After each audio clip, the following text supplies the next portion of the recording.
হঠাৎ করে সাবেক প্রধানমন্ত্রী শেখ হাসিনার কি এমন হলো যে তিনি বাংলাদেশের মানুষের কাছে ক্ষমা চাইতে রাজি হলেন?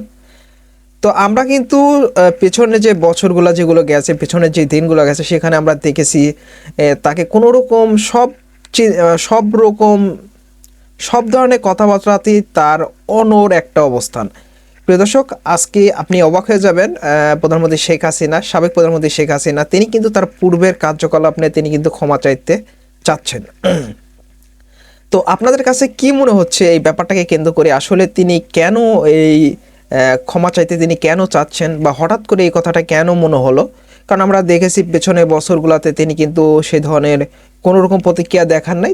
পেছনের বছর দিকে আমরা দেখেছি যে তিনি কিন্তু তার কথাতে এতটাই অনড় অবস্থায় ছিলেন যে তাকে কোনো মতেই কোনো দিকে ঝোঁকানো যাচ্ছিল না। ব্যাপারটা হয়ে গেছে হিন্দি মুভির মতো, মানে ঝুঁকেঙ্গা নেই সালা, যে ব্যাপারটা যেই ডায়লগটা প্রচলিত আর কি।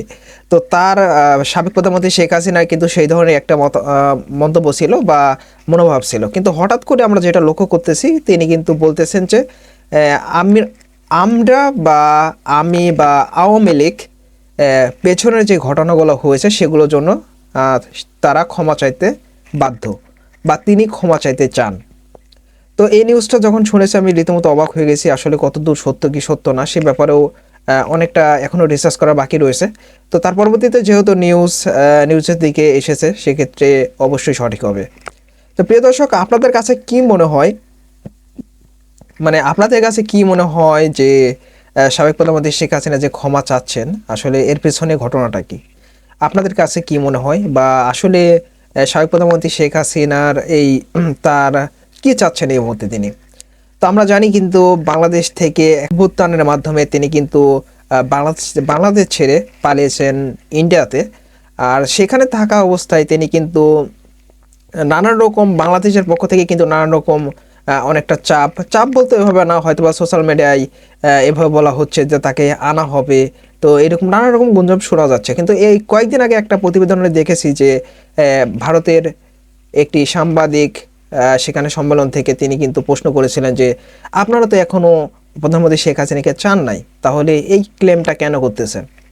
তো সেখানে কিন্তু তাদের একটা মানে ডক্টর ইউনূসের একটি সিম্পল একটি কথাবার্তা ছিল যে আমরা এই মুহূর্তে আমাদের সংস্কার নিয়ে ব্যস্ত আছি, আমরা ভবিষ্যতে এই পরিকল্পনাটা হাতে নিব। কিন্তু সে মানে ঠিক সেই মুহূর্তে তিনি আরও প্রশ্ন করেছিলেন যে যদি আপনারা হাসিনা সরকারকে যদি আপনারা হাসিনা সরকারকে চান, আর এতে যদি ইন্ডিয়ার সরকার বা গভর্নমেন্ট যারা রয়েছে তারা যদি দিতে রাজি না হন, তাহলে সেটা কি হবে? তো সেখানে তিনি বলেছিলেন যে বাংলাদেশের সাথে অবশ্যই সুসম্পর্ক করার জন্য অবশ্যই বাংলাদেশকেও এই কাজে হেল্প করতে হবে। তো তার কথার মধ্যে আর কি এইটুকুই চিন্তাভাবনা ছিল। তো আসলে সেটা দেখেছিলাম। তো তার পরবর্তীতে তার কয়েকদিনের ব্যবধানের মধ্যেই কিন্তু এই ধরনের একটি মন্তব্য পাওয়া যাচ্ছে যে তিনি কিন্তু বাংলাদেশের মানুষের কাছে ক্ষমা চাইতে চান। তো তিনি চাচ্ছেন বাংলাদেশের মানুষের কাছে ক্ষমা চাইতে। তো এই তথ্যটা আমি রীতিমতো অবাক হয়েছি। তো এই প্রতিবেদনটা দেখে আপনার কি মনে হচ্ছে অবশ্যই কমেন্ট বক্সে জানিয়ে যাবেন। তো আমি তো বেশ অবাক হয়েছি এই ঘটনাকে কেন্দ্র করে। আসলে প্রধানমন্ত্রী শেখ হাসিনা, মানে সাবেক প্রধানমন্ত্রী শেখ হাসিনা, তিনি যে ক্ষমা চাইতে চান, বা তিনি যে এই যে ঝুঁকেঙ্গানে এই সালা থেকে বেরিয়ে এসে তিনি যে জাতির সাথে পেছনে যে ঘটনা ঘটেছে সেগুলোর জন্য তিনি যে ক্ষমা চাইতে চান, এই ব্যাপারটা দেখে আমি রীতিমতো অবাক হয়েছি। তো আপনাদের কি মতামত অবশ্যই কমেন্ট বক্সে জানিয়ে যাবেন, বা প্রধানমন্ত্রী শেখ হাসিনা আসলে এইটির মাধ্যমে কি প্রকাশ করতে চাচ্ছেন, বা এই মুহূর্তে তিনি এই কথাবার্তা কেন বলতেছেন, অবশ্যই সেটা আপনাদের মতামতগুলো কমেন্ট বক্সে জানিয়ে যাবেন। আসলে এর পেছনে উদ্দেশ্য কি থাকতে পারে।